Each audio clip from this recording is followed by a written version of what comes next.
Set sail 2 months ago with the Madeleine, and then we set sail with the Handala. And we were attacked, kidnapped, and brought against our will to the Zionist entity. But we did say that we will be back. And today, we show that we are going back.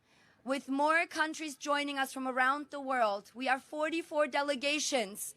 And we are even more people from around the world joining this mission. We had 30,000 people signing up to be on this mission. Of course, we can't take everyone with us, but you will all be with us sailing to Gaza to break the Israeli illegal siege.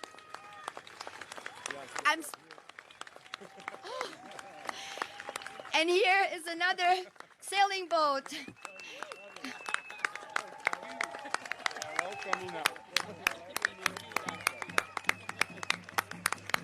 So as you can see, there are more boats arriving, and we will set sail from here.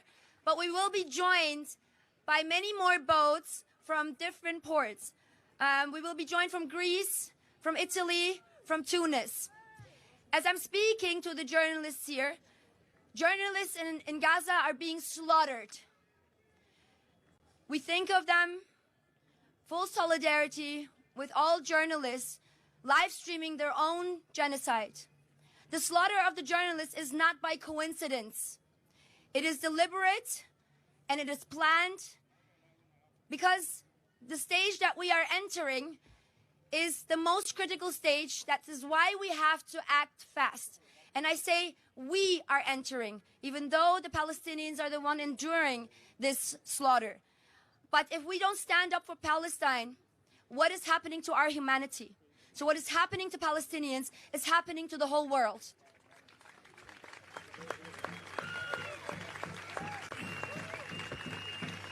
I'm speaking as a German citizen.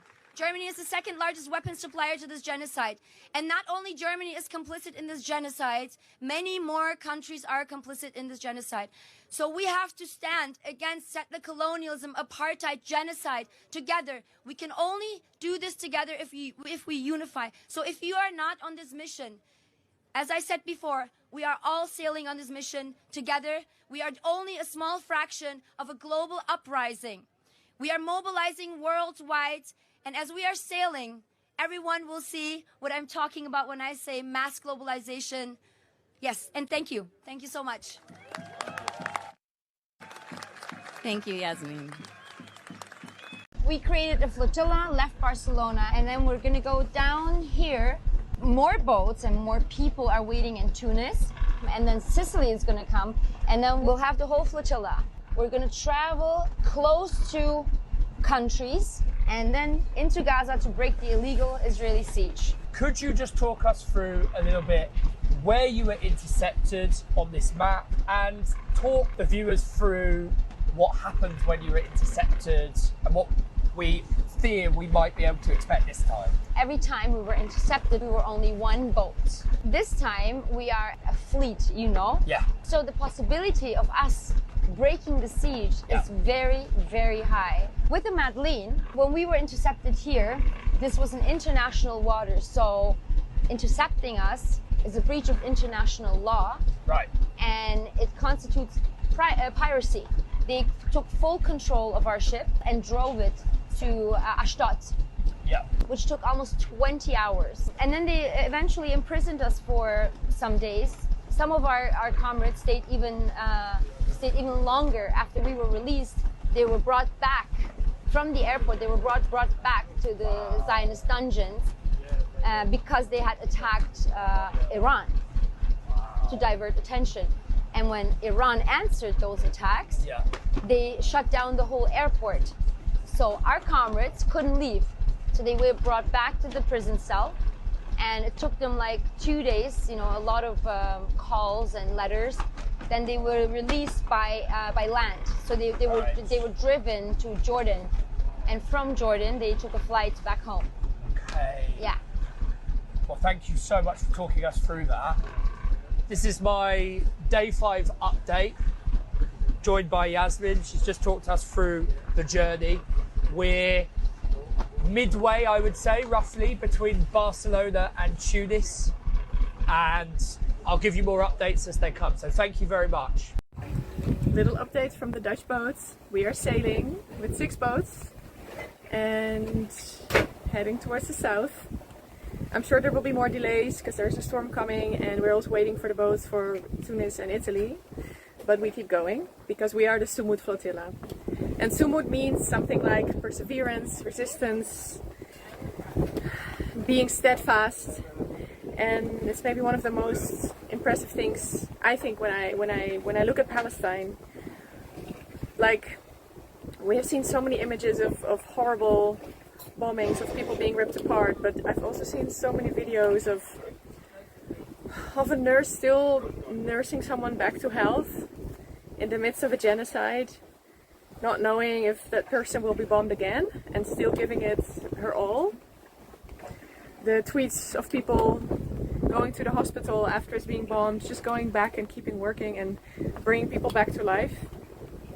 And I really think the people of Palestine are teaching us what Sumud is, and they are teaching us life, how to respect life, how to value life, how to fight for life. And sometimes that breaks my heart even more than the horrific images. The fact that people are still able to care for each other and still fighting and still healing. I have no words for that. Hey everyone, so just a quick message from aboard the flotilla. I know all of you heard that there was a drone attack the other night on our boat, the Alma, and one the night before on the family boat. It's really important to understand that everything we experience on these boats is just a microcosm, a fraction of what actually happens to Palestinians in Palestine, both in Gaza and in the West Bank. Palestinians live under constant drone surveillance. They are under constant threat of bombs. And we know that, of course, this is psychological warfare. There are people who are trying to scare us away from sailing, and it's not going to work. But please make sure that when you talk about the flotilla, you understand that we are not the story. Gaza is the story. Palestinians all over Palestine are the story, and we must continue to center them. Please do not make us heroes. Please do not make us martyrs for anything. We are not. We are just sailing to bring humanitarian aid into Gaza and to break an illegal siege that has been affecting Palestinians for so many years.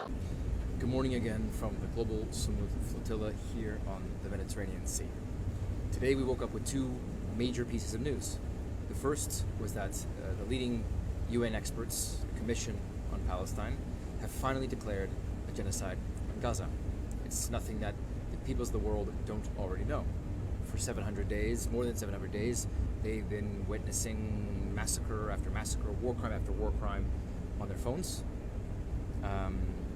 including the present escalation as I speak here in Israel's incursion into Gaza City. And that's why they're mobilizing by their millions in streets from Madrid to Sao Paulo to New Delhi to demand accountability for these crimes, to end Israeli impunity. Now that brings me to the second piece of news from today. 16 states, many of them members of the Hague Group originally convened by the Progressive International, Colombia, South Africa, Malaysia, have signed a statement in defense of this initiative of the global Sumud Flotilla, demanding protection for the humanitarian workers on board, and demanding accountability for any violation of our human rights, of international law, if anything were to happen to this flotilla. Now, of course, we welcome that statement and find it shocking that so many states across the world with citizens on this boat and in the broader flotilla failed to sign it. France, Belgium, I could go on, you know. It's really, it's scary, the absence of a more robust diplomatic response, especially after 2 successive attacks on the flotilla. But of course, the statement's not enough. And for us, I think it reads like a painful irony that so many states that have aided and abetted a genocide in Gaza now are speaking out about international law and defense of human rights. So from land, from sea, from wherever this video reaches you, we hope that you continue mobilizing, because the mobilization is working, the pressure is working. Something is really changing. I mean, you can feel it, and I think we'll see it at the UN General Assembly. That's the tide is turning, and the era of Israeli impunity is ending. So all eyes on Gaza, and we'll keep sailing.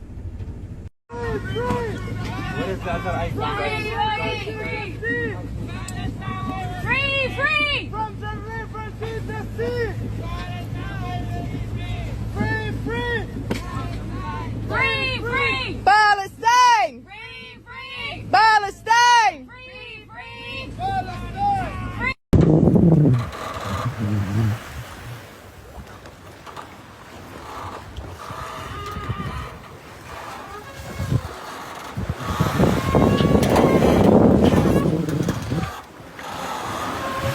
Dari.